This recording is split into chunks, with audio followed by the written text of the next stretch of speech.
ጤና ይስጥልን ዜናዎችን ይዘን ቀርበናል። ከዚህ ቀጥሎ እናቀርብላችኋለን። ሰብስክራይብ፣ ላይክ፣ ሼር ማድረግን እናስታውሳችኋለን። ወደ መረጃው እናልፋለን።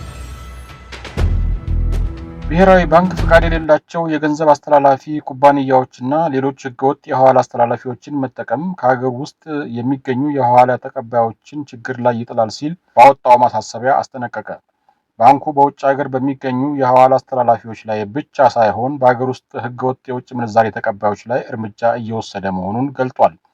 ውጭ የሚኖሩ ኢትዮጵያውያንና ትውልደ ኢትዮጵያውያን ገንዘብ የሚልኩባቸውን ዘመዶቻቸውንና ወዳጆቻቸውን ከእንግልትና ችግር ለመጠበቅ ህጋዊ አማራጮችን ብቻ እንዲጠቀሙ ባንኩ አሳስቧል። ባንኩ ሽጌ፣ አዱሊስ፣ አቫንቴ፣ ሬድሲ፣ ወርልድ ዳይሬክት ሊንክ፣ ራስማፔይ፣ ዩኤስ ዋይር፣ ዞላ እና ታጅ ላብነት በሀገር ውስጥ ፍቃድ የላቸውም ተብሏል።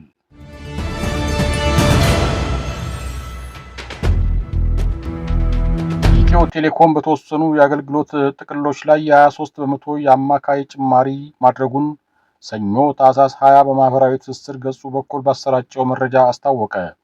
በዚህም መሰረት በቴሌብር በኩል በ10 በመቶ ቅናሽ ሲገዛ የነበረው ጥቅል ወደ 20 በመቶ ከፍ እንዲል ማድረጉን ተቋሙ ገልጿል። በርካታ ደንበኞች የሚጠቀሙባቸው 38 ጥቅሎች ላይ ምንም አይነት የዋጋ ጭማሪ አለመደረጉን ያወሳው ኩባንያው በተለይም ዝቅተኛ ገቢ ያላቸው የህብረተሰብ ክፍሎች የሚጠቀሙባቸው የ1 ብር፣ የ2 ብር፣ የ5 ብር እና የ1 ሰዓት ጥቅሎች ባሉበት እንዲቀጥሉ መወሰኑን ገልጧል። የታሪፍ ማሻሻያውን ማድረግ ያስፈለገው በአሁኑ ወቅት ባለው የማክሮ ኢኮኖሚ ሁኔታ የሥራ ማስኬጃና የካፒታል ወጪዎቹ በመጨመራቸው የአገልግሎት ጥራቱን በዘላቂነት ለማስጠበቅ አስፈላጊ ሆኖ ስላገኘው መሆኑን ተቋሙ ባሰራጨው መረጃ ጨምሮ ጠቅሷል።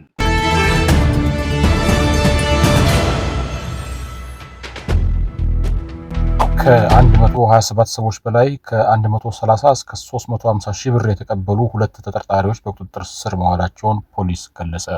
የሄሎ ታክሲ ባለቤትም በቁጥጥር ስር ውሏል። የትራንስፖርት ተሽከርካሪዎችን እናስመጣለን በሚል በ127 ሰዎች ላይ ከባድ የማታለል ወንጀል የፈጸሙ ተጠርጣሪዎችን በቁጥጥር ስር አውሎ ምርመራ እያጣራ መሆኑን የአዲስ አበባ ፖሊስ ጠቅላይ መምሪያ አስታወቀ።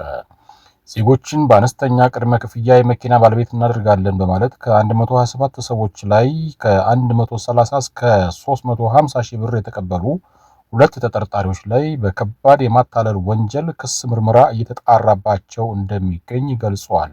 አቶ ዳንኤል ዮሐንስ የሄሎ ታክሲ ባለቤትና ስራ አስኪያጅ፣ ወይዘሮ እንግዳ የሺጥላና ሌሎች መኪና አስመጪ ነንባዮችና ተባባሪዎቻቸው በፈጸሙት ከባድ የማታለል ወንጀል ክስ ክትትል ሲደረግባቸው እንደነበር ፖሊስ ገልጿል። ፖሊስ ግለሰቦቹ ከዚህ ቀደም በተለያዩ ጊዜያት ዜጎችን በማደራጀት በትንሽ ክፍያ የመኪና ባለቤት እናደርጋችኋለን በሚልና ባልተገባ መንገድ የበርካታ ዜጎችን ሕይወት አደጋ ላይ ጥለዋል ብለዋል።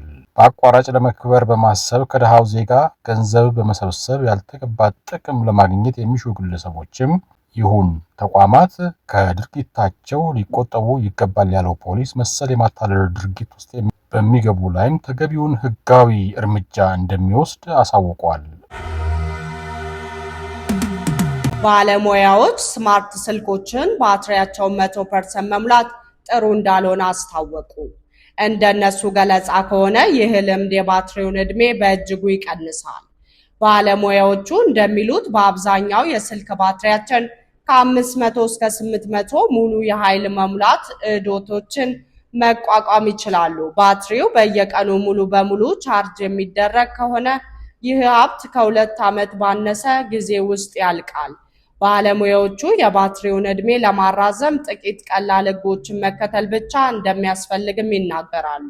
በመጀመሪያ ደረጃ ወርቃማው ክልል ለተባለው ነገር ትኩረት መሰጠት አለበት። ስልኩን እስከ 80% ብቻ መሙላትና 20% በታች እንዳያወርድ መተው ይመከራል። በተጨማሪም ባለሙያዎቹ የኃይል ቆጣቢ ሁኔታን፣ የድምፅ ርደቶችን ማጥፋትና በኦሪጂናል መለወጫዎች ብቻ ቻርጅ ማድረግን ይመክራሉ።